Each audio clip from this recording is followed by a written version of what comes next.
कहानी की शुरुआत होती है दिवाली की रात से, जब पूरे शहर में दियों की जगमगाहट और पटाखों की गूंज से रोशनी और उत्सव का माहौल था। वहीं शहर के बाहरी हिस्से में एक पुरानी वीरान हवेली खड़ी थी, जहां लोगों के कदम रखना भी मना था। इसे लोग असुर हवेली कहते थे। उस हवेली के बारे में किस्सा था कि वहां एक चुड़ैल का साया है, जो हर दिवाली की रात एक नई आत्मा की तलाश में निकलती है। शहर में एक नया परिवार, सक्सेना परिवार, हाल ही में बसा था। परिवार के छोटे बच्चे राहुल और उसकी बहन अंजलि को हवेली के बारे में कोई जानकारी नहीं थी। उनकी दिवाली की रात मिठाइयों और पटाखों के मजे में बीत रही थी। लेकिन रात को जब सभी अपने अपने घर में सोने चले गए, अंजलि को बाहर अजीब सी आवाजें सुनाई दी।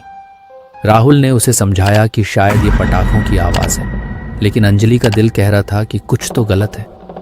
अगले दिन उनकी पड़ोसन माया आंटी, जो उस हवेली के बारे में बहुत कुछ जानती थीं, ने उन्हें चेतावनी दी, उस हवेली के पास मत जाना।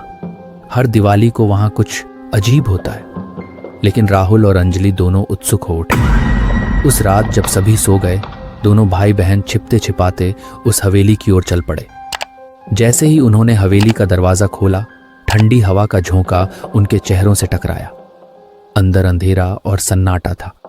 तभी उन्हें एक हल्की सी आवाज सुनाई दी, जैसे कोई दर्द में कराह रहा हो। आवाज अंधेरे में गुम हो जाती, फिर पास आती।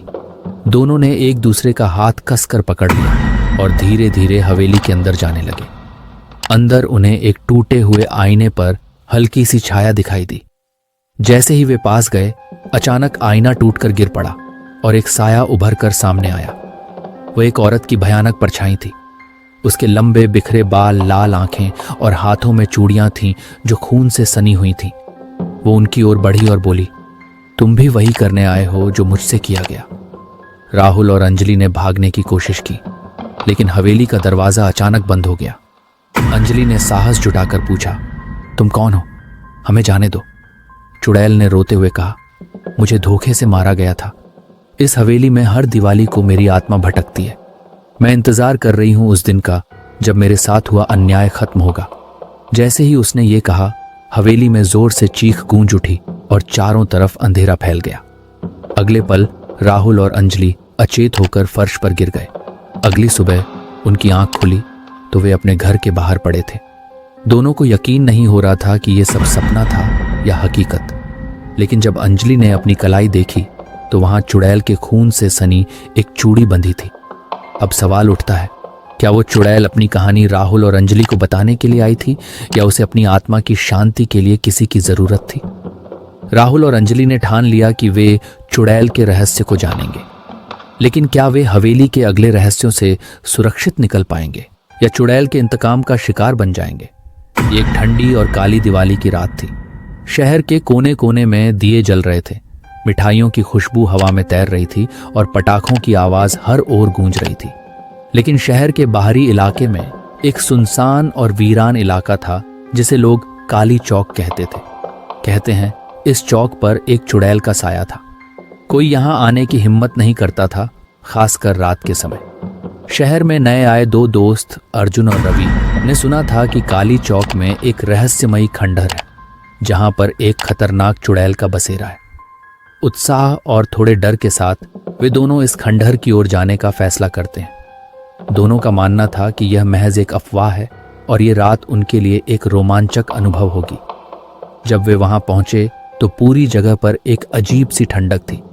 आसपास के पेड़ काले अंधेरे में किसी साए की तरह लग रहे थे, मानो वे जिंदा हों और उनकी हर गतिविधि देख रहे हों। खंडहर में एक बहुत पुराना घर था, जिसे लोग अभिशप्त हवेली के नाम से जानते थे। कहते हैं कि इस हवेली में रात के समय चुड़ैल की आवाजें आती हैं और कोई अगर यहां आता है तो वो लौट कर नहीं जाता। दोनों अंदर घुस गए। हवेली के भीतर हर कोने से अजीब सी सरसराहट की आवाजें आ रही थीं, मानो कोई छुपा हुआ उन पर नजर रख रहा हो। अर्जुन ने महसूस किया कि हवा में एक ठंडी धुंध फैली हुई है। तभी अचानक उनके सामने एक परछाई सी उभरी। वह चुड़ैल थी, लंबे घने बाल, खून से लथपथ चेहरे और जलती हुई आंखें। उसकी चीख इतनी खौफनाक थी कि दीवारें तक कांप उठी। चुड़ैल ने अर्जुन की ओर इशारा किया और धीमे धीमे उसकी ओर बढ़ने लगी। रवि ने डर के मारे अर्जुन का हाथ पकड़ा और दोनों भागने लगे।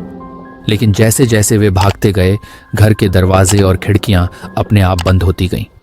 उन्हें ऐसा लगने लगा कि वे फंस चुके हैं और उनकी हर राह बंद हो चुकी है।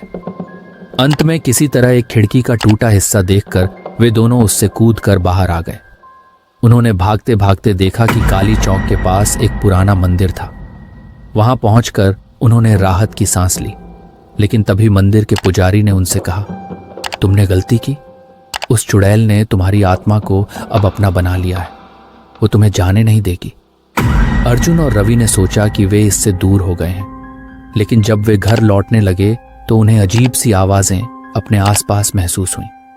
अर्जुन के पीछे चलती हुई परछाई अब उसकी खुद की नहीं थी, वो चुड़ैल की परछाई थी। कहानी यहीं खत्म होती है, लेकिन एक सवाल छोड़ जाती है, क्या अर्जुन और रवि चुड़ैल से बच पाएंगे या उनकी आत्माएं अब हमेशा के लिए उसके साथ रह जाएंगी? अर्जुन और रवि उस रात को जैसे तैसे अपने घर लौट आए, लेकिन दोनों के दिल में अजीब सा डर और बेचैनी थी। दोनों ने कोशिश की कि इस खौफनाक अनुभव को भूल जाएं, लेकिन जैसे ही वे सोने गए, उन्हें बार बार खंडहर में देखी हुई उस चुड़ैल की जलती हुई आंखें और खून से सना चेहरा याद आने लगा। उस रात दोनों को नींद नहीं आई और हर अंधेरे कोने में उन्हें चुड़ैल का साया नजर आने लगा। अगली सुबह अर्जुन ने यह सब अपने माता पिता को बताने का फैसला किया। माता पिता उसकी बातें सुनकर पहले तो हैरान हुए, लेकिन फिर उन्होंने उसे किसी पुराने तांत्रिक के पास ले जाने का फैसला किया। तांत्रिक ने अर्जुन और रवि को देखकर तुरंत पहचान लिया कि वे काली चौक के खंडहर में जा चुके हैं। उसने कहा, तुम दोनों ने उस चुड़ैल की आत्मा को जगा दिया है, वो अब तुम्हारा पीछा नहीं छोड़ेगी। अर्जुन और रवि के चेहरों पर हताशा के भाव साफ झलक रहे थे। तांत्रिक ने उन्हें एक उपाय बताया, तुम दोनों को उस खंडहर में फिर से जाना होगा, लेकिन इस बार तुम्हें एक विशेष पूजा करनी होगी। उसके बाद उस चुड़ैल की आत्मा को शांत करने के लिए एक खास ताबीज छोड़ना होगा। यह आसान नहीं होगा, क्योंकि चुड़ैल तुम्हें रोकने की हर कोशिश करेगी। दूसरी रात दोनों तांत्रिक के दिए हुए ताबीज और पूजा का सामान लेकर खंडहर की ओर चल पड़े। वहां पहुंचते ही उन्होंने देखा कि खंडहर पहले से भी ज्यादा भयानक लग रहा था और अंदर से किसी के कराहने की आवाजें आ रही थी। जैसे ही उन्होंने हवेली के अंदर कदम रखा, चारों ओर ठंडी हवा का जोरदार झोंका आया और हर दरवाजा अचानक से बंद हो गया। अर्जुन ने हिम्मत कर पूजा शुरू की और रवि उसकी रक्षा के लिए ताबीज को कस कर पकड़े खड़ा रहा। पूजा के दौरान अचानक चारों ओर अजीबोगरीब चीजें होने लगीं।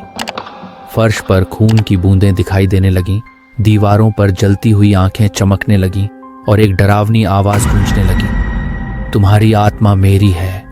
रवि ने महसूस किया कि ताबीज धीरे धीरे गर्म हो रहा है, मानो चुड़ैल की शक्ति उसे तोड़ने की कोशिश कर रही हो। अचानक चुड़ैल प्रकट हुई और अर्जुन की ओर बढ़ने लगी। रवि ने ताबीज को उठाकर जोर से हवा में घुमाया, जिससे वह चुड़ैल के पास जाकर गिरा। चुड़ैल अचानक चीखने लगी, मानो उसकी शक्ति घट रही हो। चेहरा विकृत होता गया और धीरे धीरे वो हवेली के एक अंधेरे कोने में समा गई।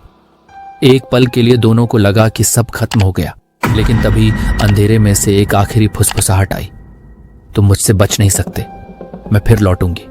अर्जुन और रवि बाहर निकले, लेकिन उनके दिल में डर की छाया हमेशा के लिए बस चुकी थी। उन्हें मालूम था कि भले ही वे उस रात बच गए हों, लेकिन चुड़ैल ने उनके पीछे एक निशान छोड़ दिया है। क्या अर्जुन और रवि इस खौफनाक साए से हमेशा के लिए छुटकारा पा सकेंगे, या चुड़ैल एक दिन लौटकर उनके डर को और बढ़ा देगी?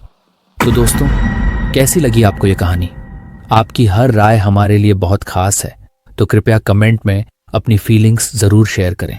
अगर आप भी इस डर और रहस्य के सफर में हमारे साथ हैं, तो इस चैनल को लाइक, शेयर और सब्सक्राइब करना बिल्कुल मत भूलिएगा।